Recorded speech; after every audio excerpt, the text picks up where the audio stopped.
जय हिंद आप सभी को। तो चलिए शुरुआत करते हैं। आज के इस क्लास में प्लेटफॉर्म बिहार पुलिस ड्राइवर का प्रैक्टिस सेट कंप्लीट करेंगे और आज के इस क्लास में इस बुक का प्रैक्टिस सेट नंबर 14 देखेंगे। इसके पहले देखिए इस बुक में 1 से लेके 13 तक करवा चुके हैं और एक क्लास में 1 से लेके 10 तक जो है ना सारा हम रिवीजन भी करवा चुके हैं। अगर ये सब क्लास आप लोग नहीं देखें तो आप लोग ज़रूर देखिए, क्योंकि रिवीजन ही आपका जो है ना रिजल्ट दिलाएगा। आप पढ़ तो रहे हैं, बहुत अच्छी बात है, लेकिन रिवीजन पीछे करना बहुत ज़रूरी है, इसलिए रिवीजन ज़रूर किया कीजिए। बहुत लोग कल बोल रहे थे कि सर फिर से क्लास क्यों करवा रहे हैं, तो आपको नहीं समझिएगा। जब एग्ज़ाम पड़ेगा ना, जब जो रिवीजन करेंगे उनको पूछिएगा कि हाँ एग्ज़ाम कितना बेहतर गया है। तो आप लोग रिवीजन किया कीजिए, ऐसे ही नहीं इतना मेहनत से रिवीजन करवाया जाता है। तो पीछे का 1 से लेकर 10 तक जो क्लास अपलोड हुआ है उसको ज़रूर देख लीजिएगा, ठीक है। तो चलिए शुरुआत करते हैं प्रैक्टिस सेट नंबर 14। देखिए प्रैक्टिस सेट नंबर 14 का पहला क्वेश्चन कह रहा है कि भारत में मयूर सिंहासन कौन लेकर गया था, बताइए। भारत से मयूर सिंहासन कौन लेकर गया था, बताइए क्या होगा। तो एक का से उत्तर होगा ऑप्शन नंबर 1, नादिर शाह ले गया था। कौन लेके गया था? नादिर शाह लेके गया था। तो भारत से मयूर सिंहासन नादिर शाह लेकर गया था और नादिर शाह फारस का शासक था, जिनका शासनकाल 1736 से 1747 तक था, ठीक है। और नादिर शाह को जो है ना फारस का नेपोलियन भी कहा जाता है, ये भी पॉइंट याद रखिए। अगर भारत का नेपोलियन बोलेगा तो क्या होगा? समुद्रगुप्त। ईरान का नेपोलियन बोलेगा किसको बोलते हैं? तो नादिर शाह को बोलते हैं, ठीक है। और नादिर शाह को ही फारस का नेपोलियन कहा जाता है। नेक्स्ट है ये कराय कर्नाटक में स्थित कैगा किसके लिए प्रसिद्ध है, बताइए। कराय कर्नाटक में स्थित कैगा किसके लिए प्रसिद्ध है? तो 2 का से उत्तर होगा ऑप्शन नंबर बी, नाभिकीय स्त्रंथ के लिए क्या है? तो प्रसिद्ध है। नेक्स्ट है कराय इनमें से कौन सा ब्रह्मपुत्र नदी का क्या है? उद्गम स्थल है, बताइए। कराय इनमें से कौन सा ब्रह्मपुत्र नदी का उद्गम स्थल है?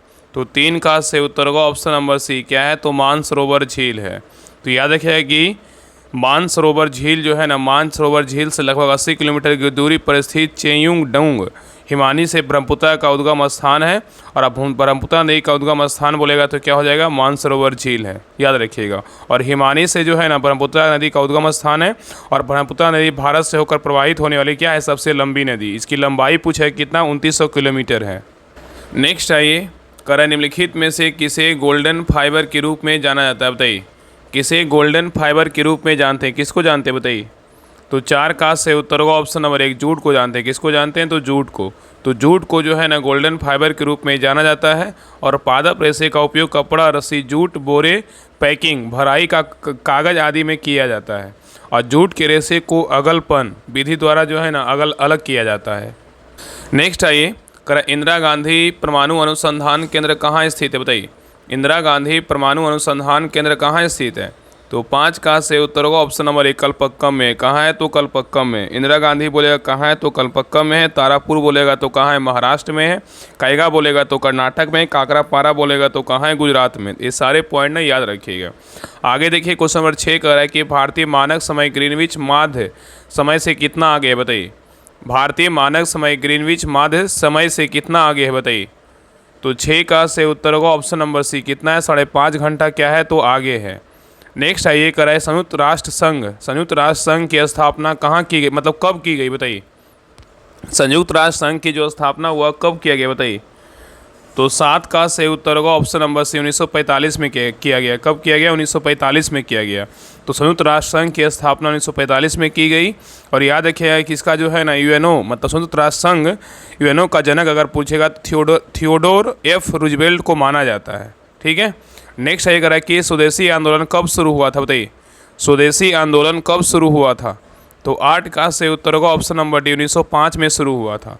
तो स्वदेशी आंदोलन 1905 में शुरू हुआ था और बंगाल विभाजन की घोषणा 19 जुलाई 1905 को वायसराय लॉर्ड कर्जन के द्वारा शिमला से किया गया था, ठीक है। नेक्स्ट आइए करा कि भारत का रेडियो खगोल विज्ञान केंद्र कहाँ स्थित है, बताइए। भारत का रेडियो खगोल विज्ञान केंद्र कहाँ स्थित है?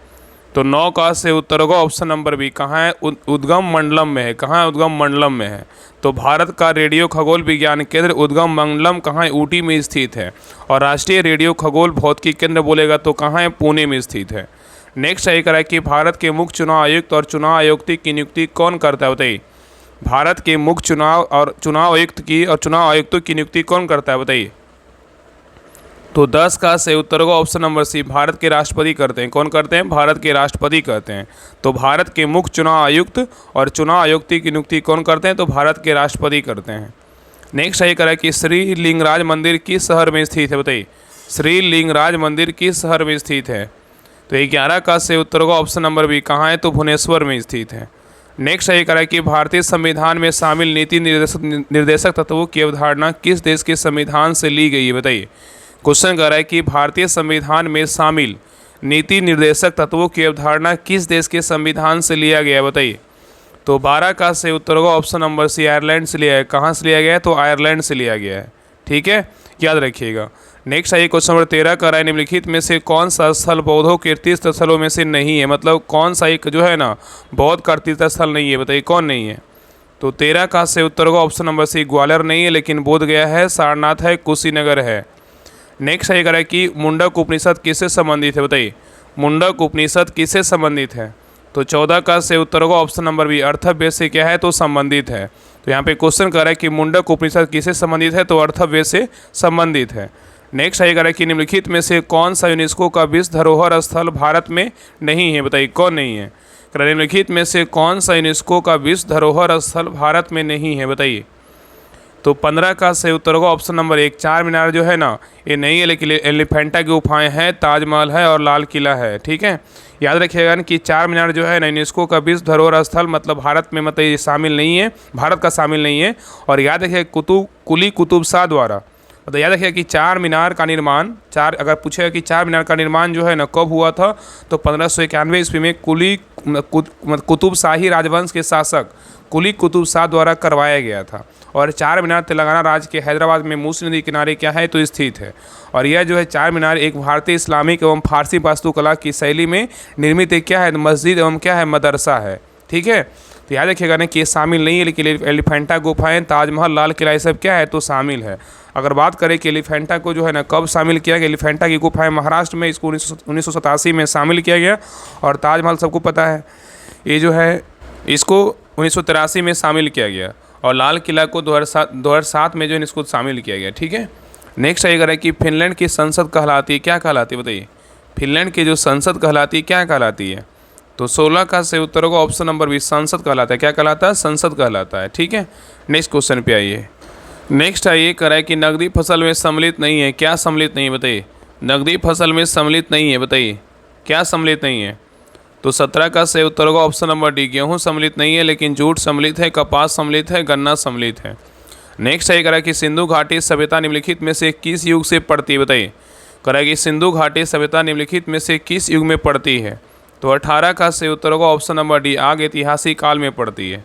तो सिंधु घाटी सभ्यता आग ऐतिहासिक काल में जो है ना पड़ती है। नेक्स्ट सही करा उज्जैन किस नदी किनारे है? बताइए, उज्जैन किस नदी के किनारे है? तो 19 का सही उत्तर होगा ऑप्शन नंबर सी, क्षिप्रा नदी किनारे कौन सा शहर है? तो उज्जैन है। अगर बात करें गोदावरी जो है ना, गोदावरी नदी किनारे कौन सा शहर है? तो नासिक है। तिरुचिरापल्ली बोलेगा तो किस नदी किनारे है? तो कावेरी नदी किनारे है। और डिब्रूगढ़ बोलेगा तो ब्रह्मपुत्र नदी किनारे है। और गोमती बोलेगा तो जो शहर है मतलब गोमती नदी किनारे जो कौन सा शहर है? तो लखनऊ है। कौन सा शहर है? लखनऊ। अयोध्या बोलेगा तो किस नदी किनारे है? तो सरयू नदी किनारे स्थित है। तो ये सारे जो है ना डिटेल वगैरह सारा याद रखिएगा। बाकी डिटेल PDF सोल्यूशन जो है ना इसके लिए बिहार पुलिस ड्राइवर का जो प्रैक्टिस सेट होमवर्क है उसको ज्वाइन कर लीजिए। वहाँ पे सारा जो है ना प्रैक्टिस सेट का PDF सारे क्लास का PDF वहाँ पे दिया जा रहा है, तो वहाँ पे उसको ज़रूर ज्वाइन कीजिए। आपको लास्ट में जो है ना हम सारा बच्चे बता देंगे कैसे ज्वाइन करना है और क्या क्या चलेगा, वो सारा हम आपको बता देंगे। तो लास्ट तक जो है ना क्लास में बने रहिएगा। आगे देख कर है कि कर्क रेखा भारत के कितने राज्यों से होकर गुजरती है? बताइए, कर्क रेखा भारत के कितने राज्यों से होकर गुजरती है? बताइए। तो 20 का सही उत्तर होगा ऑप्शन नंबर सी, कितने राज्यों से? तो 8 राज्यों से होकर जो है ना कर्क रेखा गुजरती है। कितने राज्यों से? तो 8 राज्यों से कर्क रेखा गुजरती है। तो कर्क रेखा भारत के 8 राज्यों से होकर गुजरती है और कर्क रेखा लगभग भारत के मध्य से गुजरती है। और कर्क रेखा के जो है ना मतलब 8 राज्य से गुजरती है। जो कौन कौन राज्य है? राजस्थान है, गुजरात है, मध्य प्रदेश है, छत्तीसगढ़ है, झारखंड है, पश्चिम बंगाल, त्रिपुरा में क्या है? मिजोरम है। नेक्स्ट सही करा कि पृथ्वी का सबसे भीतरी परत क्या कहलाता है? बताइए, पृथ्वी का सबसे भीतरी परत क्या कहलाता है? तो 21 का सही उत्तर होगा ऑप्शन नंबर सी, क्रोड कहते हैं। क्या कहते हैं? क्रोड कहते हैं। ठीक है, नेक्स्ट सही करा कि राशियों की कुल संख्या ज्योतिष क्षेत्र में क्या है? बताइए, राशियों की कुल संख्या ज्योतिषी क्षेत्र में क्या है? तो 22 का सही उत्तर होगा ऑप्शन नंबर बी, कितना है? तो 12 है। नेक्स्ट सही करा कि रजत क्रांति संबंधित है किससे? बताइए, रजत क्रांति संबंधित है किससे? तो 23 का से उत्तर होगा ऑप्शन नंबर डी, किससे? तो अंडा उत्पादन से। किससे? तो अंडा उत्पादन से है। अगर बात करें कि मत्स्य क्रांति का संबंध किससे है, तो नीली क्रांति से है। मत्स्य उत्पादन का संबंध किस क्रांति? नीली उत्पादन से है, नीली क्रांति से है। और दूध उत्पादन का संबंध किस क्रांति? श्वेत क्रांति से है। अनाज उत्पादन का संबंध किस क्रांति से है? तो हरित क्रांति से है। और तिलहन उत्पादन का संबंध किस क्रांति से? तो पीली क्रांति से है। और आलू उत्पादन का संबंध बोलेगा तो किस क्रांति से? तो गोल क्रांति से है। नेक्स्ट रहेगा कि भारत में सबसे लंबी बांध जो है ना कौन सा है, बताइए। भारत में सबसे लंबी बांध कौन सा है? तो 24 का से उत्तर होगा ऑप्शन नंबर सी, हीराकुंड बांध है। कौन सा बांध है? हीराकुंड बांध है। और हीराकुंड बांध महानदी पर संबलपुर जिले में क्या है? तो अवस्थित है। नेक्स्ट रहेगा कि स्वतंत्र भारत के प्रथम भारतीय गवर्नर जनरल कौन थे, बताइए। स्वतंत्र भारत के प्रथम भारतीय गवर्नर जनरल कौन थे? तो 25 का से उत्तर होगा ऑप्शन नंबर 1, सी राजगोपालाचारी थे। कौन थे? सी राजगोपालाचारी थे। नेक्स्ट रहेगा कि अकबर ने निम्नलिखित में से किस नगर की स्थापना की और उसे अपनी राजधानी बनाया, बताइए। अकबर ने निम्नलिखित में से किस नगर की स्थापना की और उसे अपनी राजधानी बनाया? तो 26 का से उत्तर होगा option number D, Fatehpur Sikri. किसकी स्थापना की? फतेहपुर सीकरी को। तो अकबर ने 1571 में नई राजधानी फतेहपुर सीकरी का निर्माण करवाया और गुजरात विजय के उपलक्ष्य में बुलंद दरवाजा का निर्माण फतेहपुर सीकरी में जो है न करवाया था। नेक्स्ट है कि मंगल पांडे किस राज से थे, बताइए। मंगल पांडे किस राज से थे? तो 27 का से उत्तर होगा option number B, Uttar Pradesh से थे। किस राज्य से थे? उत्तर प्रदेश से थे। और याद रखिए कि बैरकपुर छावनी के 34वें रेजिमेंट का सिपाही मंगल पांडे का जन्म स्थान उत्तर प्रदेश का बलिया जिला था। ठीक है। नेक्स्ट आएगा कि भारत में प्रोजेक्ट टाइगर कब शुरू की गई, बताइए। भारत में प्रोजेक्ट टाइगर कब शुरू किया गया, बताइए। तो 28 का से उत्तर होगा ऑप्शन नंबर बी, 1973 में शुरू किया गया। याद रखिए कि भारत में प्रोजेक्ट टाइगर की शुरुआत 1973 में किया गया और अप्रैल 1973 में प्रोजेक्ट टाइगर की जो है ना शुरुआत किया गया। अगर प्रोजेक्ट एलिफेंट बोलेगा तो कब शुरू हुआ? 1992 में शुरू हुआ। और याद रखिए कि क्रोकोडाइल कंजर्वेशन प्रोजेक्ट बोलेगा तो कब प्रारंभ हुआ? 1975 में प्रारंभ हुआ। नेक्स्ट आएगा कि हिजरी संवत आरंभ हुआ कितना ईस्वी, बताइए। हिजरी संवत आरंभ हुआ कब, बताइए। तो 29 का से उत्तर होगा ऑप्शन नंबर डी, 622 ईस्वी में हुआ। नेक्स्ट ये करा कि सुभाष चंद्र बोस ने कांग्रेस की अध्यक्षता कब त्यागपत्र दिया था, बताइए। सुभाष चंद्र बोस ने कांग्रेस की अध्यक्षता से कब त्यागपत्र दिया था? तो 30 का से उत्तर होगा ऑप्शन नंबर बी, 1939 में दिया था। कब दिया था? 1939 में। नेक्स्ट ये करा कि 1857 के भारतीय स्वतंत्रता संग्राम में बिहार का नेतृत्व करने वाले युवा योद्धा कौन थे जिन्हें 80 वर्ष की आयु में भी अंग्रेजों से लोहा लेने के लिए जाना जाता है, बताइए। क्वेश्चन कर रहा है कि 1857 के भारतीय स्वतंत्रता संग्राम में बिहार का नेतृत्व करने वाले वीर योद्धा कौन थे जिन्हें 80 वर्ष की आयु में भी अंग्रेजों से लोहा लेने के लिए जाना जाता है? तो 31 का से उत्तर होगा ऑप्शन नंबर बी, वीर कुंवर सिंह थे। कौन थे? वीर कुंवर सिंह। नेक्स्ट आइए कर रहा है कि सर्दियों में विशेष रूप से मकर संक्रांतियों के अवसर पर खाए जाने वाली प्रसिद्ध मिठाई तिलकुट का संबंध मुख्य रूप से बिहार के किस शहर से, बताइए। सबको पता अगर खाते होंगे तो। कर सर्दियों में विशेष रूप से मकर संक्रांति के अवसर पर खाए जाने वाली प्रसिद्ध मिठाई तिलकुट का संबंध मुख्य रूप से बिहार के किस शहर से है, बताइए। कहाँ से है? तो सबको पता है क्या होगा? तो गया जी से। इसका नाम पहले क्या था? गया था। अब इसका नया नाम क्या कर दिया? गया जी कर दिया गया। ठीक है, चलिए आगे देखते हैं।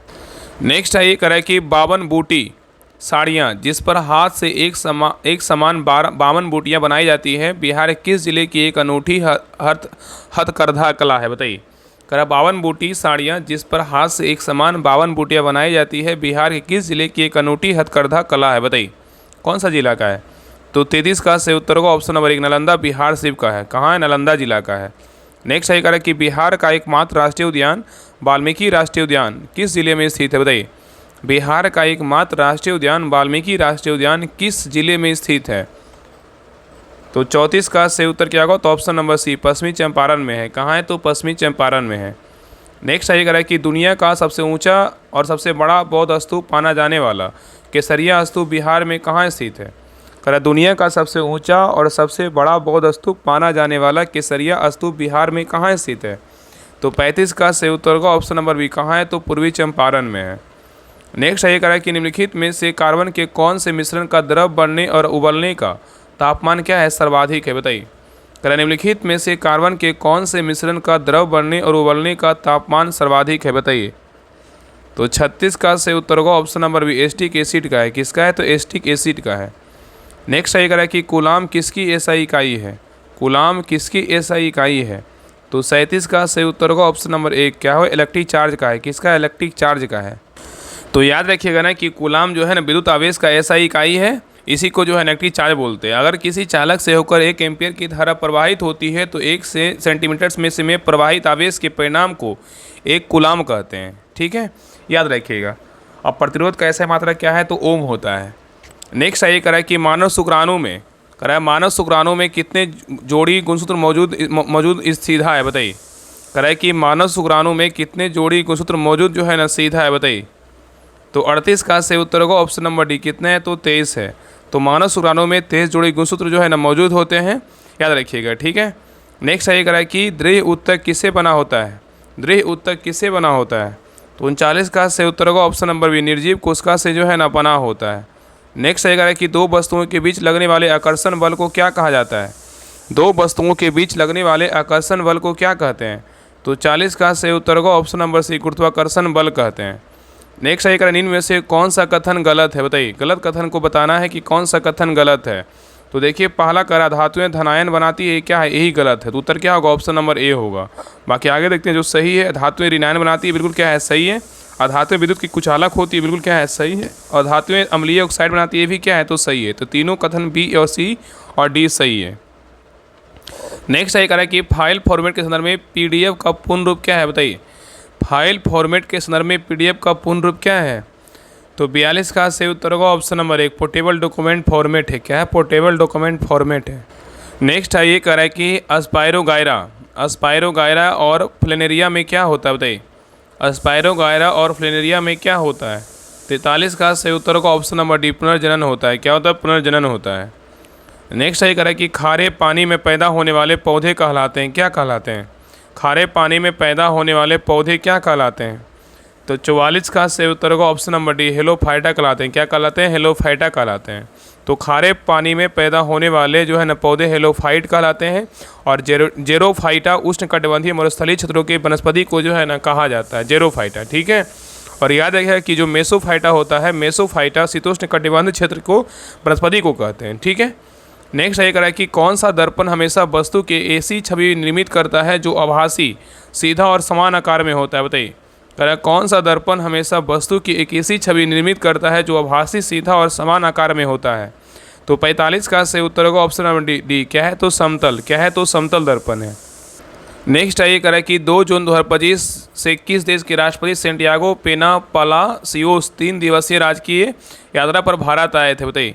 क्वेश्चन कर रहा है कि 2 जून 2025 से किस देश के राष्ट्रपति सेंटियानो पेना पालासियोस 3 दिवसीय राजकीय यात्रा पर भारत आए थे। तो 46 का से उत्तर होगा ऑप्शन नंबर बी। क्या होगा, पैराग्वे। ठीक है, पैराग्वे के राष्ट्रपति थे। नेक्स्ट ये कह रहा है कि 72वीं मिस वर्ल्ड प्रतियोगिता 2025 किसने जीती है। 72वीं मिस वर्ल्ड प्रतियोगिता 2025 किसने जीती है। तो 47 का से उत्तर क्या होगा, तो ऑप्शन नंबर 1 ओपाल सुजाता चुआंगश्री जीती है। सिंपल याद रखिएगा, ओपाल सुजाता जीती है। ठीक है, नेक्स्ट आएगा कि विश्व दुग्ध दिवस प्रत्येक वर्ष कब मनाया जाता है।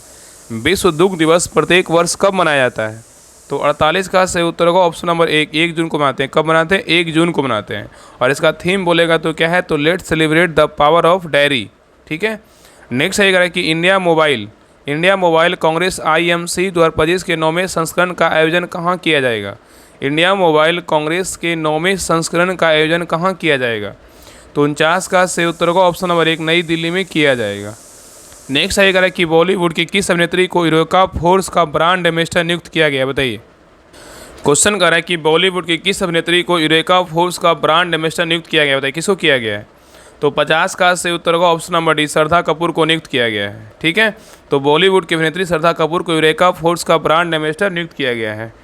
नेक्स्ट ये कह रहा है कि हाल ही में किस राज्य की वन एवं वन जीव विभाग में क्या है, विभाग ने बफर में सफर योजना शुरू की है, बताइए। कह रहा हाल ही में किस राज्य की वन एवं वन जीव विभाग ने बफर में सफर योजना शुरू की है। तो 51 का से उत्तर होगा option number B. Uttar Pradesh किया है। कौन किया, उत्तर प्रदेश किया है। नेक्स्ट ये कह रहा है विश्व की पहली वैश्विक पशु स्वास्थ्य रिपोर्ट 2025 किसके द्वारा जारी किया गया है। विश्व की पहली वैश्विक पशु स्वास्थ्य रिपोर्ट 2025 किसके द्वारा जारी किया गया है। तो 52 का से उत्तर होगा ऑप्शन नंबर बी। विश्व पशु स्वास्थ्य संगठन के द्वारा जारी किया गया है। नेक्स्ट ये कह रहा है कि एक परिवार एक उद्यमी अभियान किस राज्य में शुरू की गई, बताइए। एक परिवार एक उद्यमी अभियान किस राज्य में शुरू की गई है। तो 53 का से उत्तर होगा option number B. Andhra Pradesh में शुरू किया गया है। नेक्स्ट सही करें कि अंतर्राष्ट्रीय एवरेस्ट दिवस प्रत्येक वर्ष कब मनाया जाता है, बताइए। अंतर्राष्ट्रीय एवरेस्ट दिवस प्रत्येक वर्ष कब मनाया जाता है? तो 54 का सही उत्तर होगा ऑप्शन नंबर बी, कब मनाते हैं? 29 मई को मनाते हैं। नेक्स्ट सही करें कि हाल ही में किस विश्वविद्यालय ने भारत की प्रथम जीन संपादित भेड़ बनाई है, बताइए। करें हाल ही में किस विश्वविद्यालय ने भारत की प्रथम जीन संपादित भेड़ बनाई है? तो 55 का सही उत्तर होगा ऑप्शन नंबर डी, शेर कश्मीर कृषि विज्ञान एवं प्रौद्योगिकी विश्वविद्यालय बनाया है। ठीक है। नेक्स्ट सही करें कि कामी रीता शेरपा ने मतलब कैमी बार माउंट एवरेस्ट पर सफलतापूर्वक चढ़ाई पूरी की है, बताइए। कामी रीता शेरपा ने कितनी बार जो है ना माउंट एवरेस्ट पर सफलतापूर्वक चढ़ाई की है? तो 56 का सही उत्तर होगा ऑप्शन नंबर बी, 31वीं बार जो है ना माउंट एवरेस्ट पर सफलतापूर्वक चढ़ाई की है। कौन? कामी रीता शेरपा। नेक्स्ट सही करें कि 27 मई 2025 को राष्ट्रपति भवन में महावीर मंदिर ट्रस्ट के पूर्व अध्यक्ष एवं IPS अधिकारी स्वर्गीय किशोर कुणाल को किस सम्मान से सम्मानित किया गया है, बताइए। करें 27 मई 2025 को राष्ट्रपति भवन में महावीर मंदिर ट्रस्ट के पूर्व अध्यक्ष एवं IPS अधिकारी स्वर्गीय किशोर कुणाल को किस सम्मान से सम्मानित किया गया है? तो 57 का सही उत्तर होगा ऑप्शन नंबर सी, पद्मश्री से सम्मानित किया गया है। नेक्स्ट आएगा कि 6 अफ्रीकी देशों ने किस बीमारी को समाप्त करने के लिए एक समझौता ज्ञापन MOU पर क्या किया, हस्ताक्षर किया, बताइए। करा 6 अफ्रीकी देशों ने किस बीमारी को समाप्त करने के लिए एक समझौता ज्ञापन पर क्या किया, हस्ताक्षर किया है? तो 58 का सही उत्तर होगा ऑप्शन नंबर बी, क्या होगा? तो कालाजार है। ठीक है। नेक्स्ट आएगा खेलो इंडिया बीच गेम्स KIBG 2025 में बिहार ने कितना स्वर्ण पदक जीता है? तो 59 का सही उत्तर होगा ऑप्शन नंबर डी, एक भी स्वर्ण पदक जो है नहीं जीता है। तो खेलो इंडिया बीच गेम्स में बिहार ने कोई भी स्वर्ण पदक नहीं जीता है। नेक्स्ट आएगा कि Sam hack for green infra hackathon का संबंध किस क्षेत्र से है? Sam hack for green infrastructure होगा, हैकाथॉन का संबंध किस क्षेत्र से है, बताइए। तो 60 का सही उत्तर होगा ऑप्शन नंबर डी, सीमेंट और किसका है? निर्माण क्षेत्र, सीमेंट्स और निर्माण क्षेत्र से है। आगे देखिए क्वेश्चन नंबर 61 से मोटर वाहन अधिनियम और पार्ट से क्वेश्चन है, ध्यानपूर्वक देखिएगा। करा एक त्रिकोणीय यातायात संकेत जिसमें एक कार के फिसलने का चित्र हो क्या चेतावनी देता है, बताइए। और आज से जो है ना आपका हम 40 नंबर का मतलब मोटर वाहक व्हीकल अधिनियम और पार्ट से जो है स्पेशल प्रैक्टिस सेट स्टार्ट करने वाले यूनिक पब्लिकेशन का जो भी लोग बिहार पुलिस ड्राइवर बैच में जुड़े हैं उनमें जो है ना उस ग्रुप में हम प्रैक्टिस सेट डाल देंगे। आप लोग बना लीजिएगा, जब क्लास आएगा तो अच्छे से उसको देख लीजिएगा। तो आज से जो है ना स्टार्ट करने वाला, आज फाइनली जो है ना बुक मेरे पास आ गया है। चलिए बताइए। करा एक त्रिकोणीय एहतियात संकेत जिसमें एक कार के फिसलने का चित्र हो क्या चेतावनी देता है? तो 61 का सही उत्तर होगा ऑप्शन नंबर बी, सड़क फिसलन क्या है? तो भरी है। सड़क फिसलन क्या है? तो भरी है। तो एक त्रिकोणीय एहतियात संकेत जिसमें एक कार के फिसलने का चित्र हो यह चेतावनी देता है कि सड़क फिसलन क्या है? भरी है। नेक्स्ट आएगा कि वाहन में क्लच प्लेट का क्या कार्य है, बताइए। वाहन में क्लच प्लेट का जो है ना क्या कार्य है? तो 62 का सही उत्तर होगा ऑप्शन नंबर बी, इंजन की शक्ति को ट्रांसमिशन से जोड़ने और तोड़ने के लिए घर्षण सतह प्रदान करती है। नेक्स्ट सही करें कि यदि आपको एक सहायक सड़क से मुक्त सड़क पर वाहन को रिवर्स मतलब पीछे करना चाहिए तो आप क्या करेंगे? क्या आपको एक सहायक सड़क से मुक्त सड़क पर वाहन को रिवर्स मतलब पीछे करना चाहिए तो क्या होगा, बताइए। तो 63 का सही उत्तर होगा ऑप्शन नंबर सी, नहीं, यह खतरनाक है और इसे बचना चाहिए। ठीक है, बिल्कुल नहीं करना चाहिए। नेक्स्ट सही करें कि किसी पुराने सेकेंड हैंड वाहन का स्वामित्व हस्तांतरण मतलब ओनरशिप ट्रांसफ़र करने के लिए कौन से फॉर्म मुख्य रूप से आवश्यक होते हैं, बताइए। कराए कि किसी पुराने वाहन का स्वामित्व हस्तांतरण मतलब ऑनरशिप ट्रांसफ़र करने के लिए कौन से फॉर्म मुख्य रूप से आवश्यक होते हैं? तो 64 का सही उत्तर होगा ऑप्शन नंबर ई, फॉर्म 29 और फॉर्म 30 क्या आवश्यक होता है। नेक्स्ट सही करें कि क्लच पेडल के बाईं ओर दिए गए फुटरेस्ट या डेड पेडल क्या क्या उद्देश्य है, बताइए। करें क्लच पेडल के बाईं ओर दिए गए फुटरेस्ट या डेड पेडल का क्या उद्देश्य है? तो 65 का सही उत्तर होगा ऑप्शन नंबर बी, या ड्राइवर को क्लच का उपयोग ना होने पर अपना बाएं पैर जो है ना आराम से रखने की जगह देता है। नेक्स्ट ये करें कि यदि कोई वाहन बहुत करीब से आपका पीछा कर रहा है तो आपको क्या करना चाहिए, बताइए। यदि कोई वाहन आपको बहुत करीब से आपका पीछा कर रहा है तो आपको क्या करना चाहिए? तो 66 का सही उत्तर होगा ऑप्शन नंबर सी, शांत रहें, धीरे धीरे गति कम करें और उसे सुरक्षित रूप से जो है ना ओवरटेक करने के लिए रास्ता दें। ठीक है। नेक्स्ट ये करें कि पटना जैसे शहर में ई रिक्शा और ऑटो से निपटते समय सबसे अच्छी ड्राइविंग रणनीति क्या है, बताइए। क्वेश्चन कर रहा है कि पटना जैसे शहर में ई रिक्शा क्या है? तो ई रिक्शा और ऑटो से निपटते समय सबसे अच्छी ड्राइविंग रणनीति क्या है, बताइए। तो सड़सठ का सही उत्तर होगा ऑप्शन नंबर बी, उनके अचानक रुकने या मुड़ने का अनुमान लगाते हुए रचनात्मक रूप से ड्राइव करें और सुरक्षित दूरी बनाए रखें। नेक्स्ट सही करें कि वाहन चलाते समय अपनी शीशों को सही ढंग से समायोजित करने क्यों महत्वपूर्ण है, बताइए। करें वाहन चलाते समय अपने शीशों को सही ढंग से समायोजित करना क्यों महत्वपूर्ण है। तो 68 का सही उत्तर होगा option number B, blind spots मतलब अदृश्य क्षेत्र को कम करने और आसपास के ट्रैफिक का स्पष्ट दृश्य पाने के लिए करना चाहिए। नेक्स्ट सही करें कि वाहन के शरीर से बाहर निकले हुए भार को ले जाने के संबंध में क्या नियम है। करें वाहन के शरीर से बाहर निकले हुए भार को ले जाने के संबंध में क्या नियम है। तो 69 का सही उत्तर क्या होगा, तो ऑप्शन नंबर बी, भार के अंतिम सिर पर दिन में लाल झंडा और रात में जो है लाल बत्ती होनी चाहिए। तो याद रखिए कि वाहन के शरीर से बाहर निकले हुए भार को ले जाने का नियम यह है कि भार के अंतिम सिरे पर दिन में लाल झंडा और रात में लाल बत्ती होनी चाहिए। चलिए आगे देखते हैं। नेक्स्ट आइए करें कि वाहन का हॉर्न प्राथमिक उद्देश्य क्या है, बताइए। वाहन का हॉर्न का प्राथमिक उद्देश्य क्या है। तो 70 का सही उत्तर होगा ऑप्शन नंबर बी, अन्य सड़क मत उपयोगकर्ताओं को अपनी उपस्थिति के बारे में सचेत करने या खतरे की चेतावनी देने के लिए। नेक्स्ट आएगा कि एक नए BS4 या उससे उच्च मानक वाले वाहन के प्रदूषण नियंत्रण प्रमाण पत्र PUC की वैधता पहली बार कितनी होती है, बताइए। तो 71 का सही उत्तर होगा ऑप्शन नंबर डी, कितनी होती है, तो 1 वर्ष होती है। तो एक नए BS4 या उससे उच्च मानक वाले वाहन के लिए प्रदूषण नियंत्रण प्रमाण पत्र PUC की वैधता पहली बार में जो है ना 1 वर्ष होती है, ठीक है। और लेकिन मोटर वाहन अधिनियम, केंद्रीय मोटर वाहन नियम 1989 के अनुसार किसी भी नए मोटर वाहन को उसके पहले पंजीकरण की तारीख से 1 वर्ष की अवधि के लिए प्रदूषण नियंत्रण जो है ना PUC प्रमाण पत्र की आवश्यकता से छूट दी गई है। नेक्स्ट आइए करा कि सार्वजनिक स्थान पर रेसिंग या गति का परीक्षण करना मोटर वाहन अधिनियम की किस धारा के तहत एक दंडनीय अपराध है, बताइए। तो 72 का सही उत्तर होगा ऑप्शन नंबर बी, धारा 189 मतलब रेसिंग गति परीक्षण के क्या है, मतलब धारा 189 क्या है, मतलब दंडनीय अपराध है। नेक्स्ट आइए करें कि एक शिक्षार्थी मतलब लर्नर लाइसेंस धारक के लिए वाहन चलाते समय क्या मुख्य प्रतिबंधित होता है, बताइए, मतलब प्रतिबंध होता है। करें एक शिक्षार्थी लाइसेंस धारक के लिए वाहन चलाते समय क्या मुख्य प्रतिबंध होता है। तो 73 का सही उत्तर होगा ऑप्शन नंबर सी, यह एक मतलब क्या है, यह एक योग प्रशिक्षक के अलावा किसी अन्य यात्री को नहीं ले जा सकता है, ठीक है। नेक्स्ट सही करें कि यदि एक ट्रैफिक पुलिसकर्मी अपनी दाहिनी भुजा को कंधे की ऊंचाई पर सीधा फैलाकर हथेली को सामने की ओर रखता है, यदि एक ट्रैफिक पुलिस अपनी दाहिनी भुजा को कंधे की ऊंचाई पर सीधा फैलाकर हथेली को सामने की ओर रखता है तो यह किसका संकेत है, बताइए। तो 74 का सही उत्तर होगा ऑप्शन नंबर बी, पीछे से आने वाले यातायात को रोकने का क्या है, तो संकेत है। नेक्स्ट सही करें कि सड़क पर एक दूसरे के करीब आती हुई मोटी सफ़ेद रेखाओं की श्रृंखला में जो कंपन पैदा करती है मतलब रूम्बल स्ट्रीम्स क्यों बनाई जाती है। करें कि सड़क पर एक दूसरे के करीब आती हुई मोटी सफ़ेद रेखाओं की श्रृंखला जो कंपन पैदा करती है क्यों बनाई जाती है।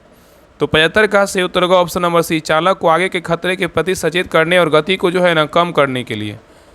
नेक्स्ट सही करें कि कुछ राज्यों में पुराने वाहनों पर लगाए जाने वाले ग्रीन टैक्स का मुख्य उद्देश्य क्या है, बताइए। कह रहा है कुछ राज्यों में पुराने वाहनों पर लगाए जाने वाले ग्रीन टैक्स का मुख्य उद्देश्य क्या है। तो 76 का सही उत्तर होगा ऑप्शन नंबर बी, अधिक प्रदूषण फैलाने वाले वाहनों के उपयोग को प्रोत्साहित करना। नेक्स्ट सही करें कि यदि वाहन चलाते समय ब्रेक फेल हो जाए तो सबसे पहला और सुरक्षित कदम क्या होना चाहिए।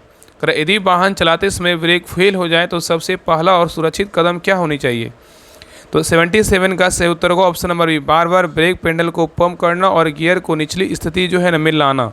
तो सही कदम क्या होगा, तो बार बार ब्रेक पेडल को पंप करना और गियर को निचली स्थिति में लाना, ठीक है। नेक्स्ट आइए करें कि वाहन को खड़ा करते समय पार्किंग लाइट का उपयोग कब अनिवार्य है, बताइए। करें कि वाहन को खड़ा करते समय पार्किंग लाइट का उपयोग करना क्यों अनिवार्य है, बताइए। तो 78 का सही उत्तर होगा ऑप्शन नंबर सी, जब रात में या खराब दृश्यता में वाहन सड़क पर जो है ना खड़ा हो। तो याद रखिएगा ना कि वाहन को खड़ा करते समय पार्किंग लाइट का उपयोग कब अनिवार्य है, जब रात में या खराब दृश्यता में वाहन सड़क पर खड़ा हो। नेक्स्ट सही करें कि आंतरिक रूप से दोषपूर्ण या असुरक्षित स्थिति में वाहन चलाना किस धारा के तहत दंडनीय है, बताइए। क्वेश्चन कर रहा है कि आंतरिक रूप से दोषपूर्ण या असुरक्षित स्थिति में वाहन चलाना किस धारा के तहत दंडनीय है, बताइए। तो 79 का सही उत्तर क्या होगा, तो ऑप्शन नंबर हो जाएगा ए, धारा 190 के तहत क्या है, तो दंडनीय है। तो यांत्रिक रूप से दोषपूर्ण या असुरक्षित स्थिति में वाहन चलाना धारा 190 के तहत क्या है, दंडनीय है। नेक्स्ट आई करा, एक आयताकार नीले संकेत पर सफ़ेद रंग में एक साइकिल का चित्र क्या दर्शाता है। एक आयताकार नीले संकेत पर सफ़ेद रंग में एक साइकिल का चित्र क्या दर्शाता है। तो 80 का सही उत्तर होगा ऑप्शन नंबर डी, केवल साइकिल के लिए जो है रास्ता। ठीक है, तो एक आयताकार नीले संकेत पर सफ़ेद रंग में एक साइकिल का चित्र केवल साइकिल के रास्ता का क्या करता है, दर्शाता है। और यह नीले रंग के गोलाकार या आयताकार संकेत अनिवार्य संकेत होते हैं जो यह बताते हैं कि क्या है, आवश्यक है।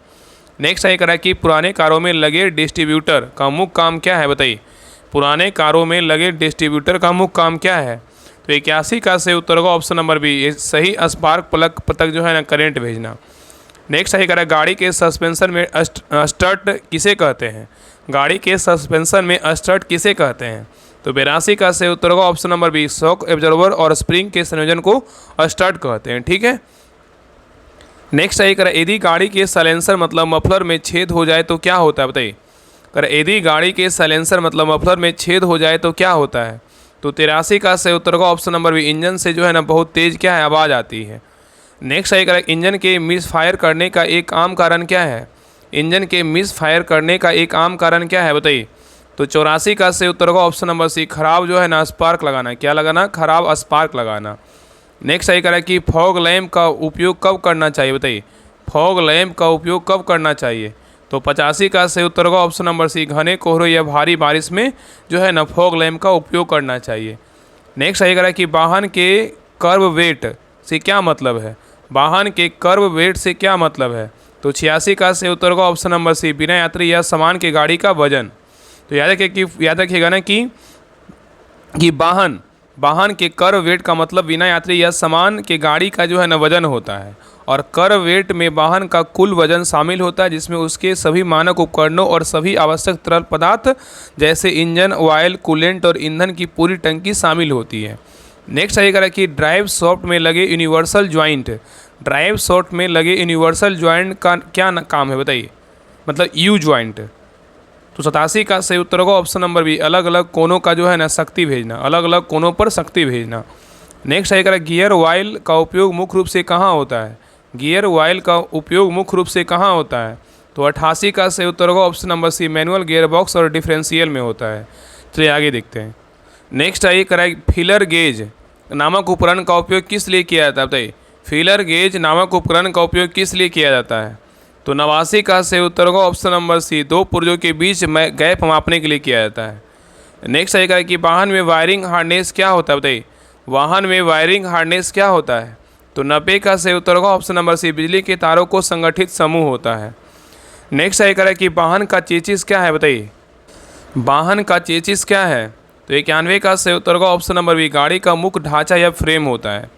नेक्स्ट आएगा पुराने वाहनों में किंगपिन का क्या उपयोग था, बताइए। पुराने वाहनों में किंगपिन का क्या उपयोग था, तो 92 का सही उत्तर होगा ऑप्शन नंबर बी, पहिए को मोड़ने के लिए धुरी जो है ना प्रदान करना। ठीक है, तो पुराने वाहनों में किंगपिन का उपयोग पहियों को मोड़ने के लिए धुरी जो है ना मतलब पाइवोट प्रदान करना था। नेक्स्ट आएगा कि ऑयल प्रेशर सेंसर क्या मापता है, ऑयल प्रेशर सेंसर क्या मापता है, तो 93 का सही उत्तर होगा ऑप्शन नंबर सी, इंजन में तेल का दबाव मापता है। नेक्स्ट आएगा कि ब्रेक फेड का मुख्य कारण क्या है, ब्रेक फेड का मुख्य कारण क्या है, तो 94 का सही उत्तर होगा ऑप्शन नंबर बी, ब्रेक का अत्यधिक जो है ना गर्म हो जाना। नेक्स्ट आएगा कि थ्रॉटल केबल क्या है, तो थ्रॉटल केबल किसे जोड़ता है, थ्रॉटल केबल किसे जोड़ता है, तो 95 का सही उत्तर होगा option number B, accelerator pedal को थ्रॉटल बॉडी से जोड़ता है। नेक्स्ट ये कह रहा है कि टाइमिंग लाइट का उपयोग क्यों होता है, बताइए। टाइमिंग लाइट का उपयोग क्यों होता है, तो 96 का सही उत्तर होगा ऑप्शन नंबर बी, इंजन का इग्निशन टाइमिंग जांचने के लिए होता है। नेक्स्ट ये कह रहा है कि लीक होता हुआ पिनियल सील क्या संकेत है, बताइए। लीक होता हुआ पिनियल सील किसका संकेत है, मतलब पिनियल सील जो है किसका संकेत है, तो 97 का सही उत्तर होगा option number C, differential oil का लीक होना। नेक्स्ट ये कह रहा है कि इंजन ब्लो बॉय क्या है, बताइए। इंजन ब्लो बॉय क्या है, तो 98 का सही उत्तर होगा option number B, combustion gas का पिस्टन रिंग से होकर क्रैंक केस में जाना। तो याद रखिए engine blow by combustion gas का पिस्टन रिंग से होकर क्रैकस में जो है ना जाना। ठीक है, चलिए आगे देखिए। नेक्स्ट ये कह रहा है कि सस्पेंशन बुशिंग का क्या काम है, बताइए। सस्पेंशन बुशिंग का जो है ना क्या काम है, बुशिंग्स का क्या काम है, बताइए। सस्पेंशन बुशिंग्स का क्या काम है, तो 99 का सही उत्तर होगा ऑप्शन नंबर बी, कंपन कम करना और जोड़ों को लचीलापन देना। ठीक है, तो सस्पेंशन बुशिंग का काम कंपन कम करना और जोड़ों का जो है लचीलापन देना। चलिए आगे देखिए, क्वेश्चन नंबर 100 है, कह रहा है कि हेड गैस्केट खराब होने का एक आम लक्षण क्या है, बताइए। हेड गैस्केट खराब होने का एक आम लक्षण क्या है? तो 100 का सही उत्तर होगा option number B, engine oil का रंग दूधिया हो जाना। तो हेड गैस्केट खराब होने का एक आम लक्षण क्या है? तो इंजन ऑयल का रंग दूधिया हो जाना इसका सही लक्षण है, ठीक है। चलिए आगे देखिए, आपको ग्रुप के बारे में बता दे रहे हैं जिनको ग्रुप द्वारा ज्वाइन करना है बिहार ड्राइवर का। देखिए ये सारा, देखिए जब 100 क्वेश्चन करवाएं, देखिए सारा डिटेल दिया हुआ है आपको। देखिए डिटेल जो है ना लगभग आपका 10 पेज में दिया रहता है। तो ये सारा डिटेल का PDF आपको क्वेश्चन के साथ आपको जब बिहार पुलिस ड्राइवर ज्वाइन कीजिएगा ग्रुप, उसी में आपको सारा जो है ना PDF आपको प्राप्त होगा।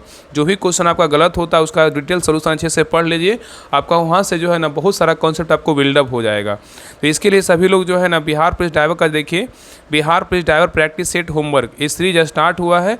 इसमें देखिए आपका जो है ना कल से आपका ड्राइवर का जो देखिए बुक दिख रहा है, इसका होमवर्क कल से स्टार्ट हो गया है। ये 40 नंबर का जो क्वेश्चन पूछेगा इसका थ्योरी सेक्शन हम स्टार्ट कर दिए। आप लोग को जो है ना होमवर्क पढ़ना है अच्छे से, इसका हम क्लास भी लाएंगे, कोशिश करेंगे कि इसका क्लास भी जो है ना हम लाएँ। बाकी क्लास देख लीजिए, आपका सारा कॉन्सेप्ट क्लियर हो जाएगा। बाकी आपका प्लेटफॉर्म का और यूनिक पब्लिकेशन का तो practice set class YouTube channel पर आ ही रहा है। ये दोनों बुक जैसे ही खत्म होगा, लेकिन हमको लग रहा है ना कि किरण का भी स्टार्ट कर दें। जैसा आप लोग होगा बताइएगा कमेंट करके। तो इस सभी का PDF जो है ना, इस सभी का PDF के लिए आप जो बिहार पुलिस ड्राइवर का जो प्रैक्टिस सेट होमवर्क है इसको ज्वाइन कर लीजिए।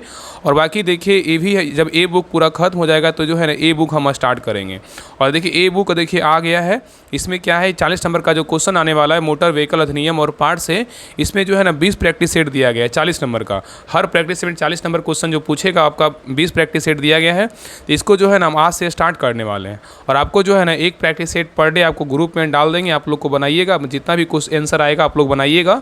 अपना पेज में 1 से लेकर 40 तक नंबर दे दीजिएगा, तो MR शीट रहेगा उस पर बना लीजिएगा। जो भी आपका नंबर आएगा फिर क्लास देख लीजिएगा, आपका सारा जो है ना क्लियर हो जाएगा। तो ये बुक हम स्टार्ट करने वाले हैं और आगे जो भी न्यू प्रैक्टिस सेट आएगा आपका जो है इसमें करवाया जाएगा। तो देखिए आपको बता देते हैं, इसका फ़ी का बात करें 99 रुपये फ़ी है। तो 99 रुपये पेमेंट करके जो है ना, देखिए ए नंबर देखिए फ़ोन पे 7549392490, इस नंबर पर पेमेंट करके यही नंबर व्हाट्सअप है। व्हाट्सअप पे जो है ना स्क्रीनशॉट भेज दीजिएगा, आपको ग्रुप का लिंक आपको 10 मिनट के अंदर आपको मिल जाएगा। और इसमें देखिए आपको 40 नंबर के लिए डेली टारगेट वाइज होमवर्क करवाएंगे। मार्केट का सभी महत्वपूर्ण प्रकाशन से आपको प्रैक्टिस सेट करवाया जाएगा। और प्रतिदिन जो है ना आपका 2 प्रैक्टिस सेट आपको PDF आपको डेली उस ग्रुप में मिलेगा, मतलब उससे ज़्यादा ही मिलेगा, कम नहीं मिलेगा। आप उसको लगाइए, क्लास देखिए, आपका सारा जो है ना वहाँ से क्लियर होते जाएगा। और 100 प्रश्न का मतलब जो है ना हर वो प्रश्न का डिटेल सोल्यूशन मिलेगा। और 100 प्लस प्रैक्टिस सेट इस ग्रुप में करवाया जाएगा। तो सोचिए कि 100 प्लस भी प्रैक्टिस सेट करवाते हैं तो एक प्रैक्टिस सेट का ना आपको 1 रुपया पड़ रहा है, सोचिए। और हम कोशिश करेंगे इसमें जितना हो सके ना, कम से कम 150-200 जितना हो सके, मतलब कम से कम 100 तो कि 150 प्रैक्टिस सेट करवा ही दें। और यूट्यूब क्लास का जितना भी क्लास आएगा सभी का PDF आपको इस ग्रुप में मिलेगा। तो जो भी लोग नहीं ज्वाइन किए जल्दी से ज्वाइन कर लीजिए। 99 रुपये पेमेंट करके इस नंबर पे आप इसी पे व्हाट्सअप कर दीजिएगा, स्क्रीनशॉट आपको लिंक जो है ना मिल जाएगा। तो जल्दी से ज्वाइन कीजिए। आज डे 2 का जो है ना इस बुक से होमवर्क दे दिया गया है, तो आप लोग पढ़िए और अपना जो है ना बेहतर से बेहतर स्कोर कीजिए। आपका 100% रिजल्ट होगा और निश्चित रिजल्ट होगा। सारे अब जितने भी लोग राहुल स्टडी से ग्रुप से जुड़े हुए हैं ना, उनका 100% रिजल्ट निश्चित है। हम आपसे वादा दिलाते हैं। बस जितना भी करवाया जा रहा है उसको अच्छे से पढ़िए, प्रैक्टिस सेट लगाइए और प्रैक्टिस सेट का जो भी क्लास आता है सभी क्लास को अच्छे से रिविजन कीजिए, इस क्लास को कीजिए। और सभी से रिक्वेस्ट है क्लास को जो है ना सब्सक्राइब, मतलब चैनल को सब्सक्राइब जरूर कर लीजिएगा। और हर ग्रुप में जो है ना आप चैनल का लिंक जरूर शेयर कीजिएगा ताकि और भी लोग जुड़ सके, क्योंकि बहुत लोग के जो है ना बहुत लोग को एक अच्छा क्लास नहीं मिल पाता है। तो आपसे रिक्वेस्ट है कि सभी ग्रुप में शेयर जरूर कीजिएगा। जितने हो सके ड्राइवर का तैयारी कर रहे हैं उनको राहुल स्टडी ग्रुप से जरूर जोड़िए। और आप सभी से हम यही बोलेंगे 9-10 पर कोई बड़ा फ़ी नहीं होता है। एक प्रैक्टिस सेट लाइएगा तो आपको 150 रुपये पड़ेगा।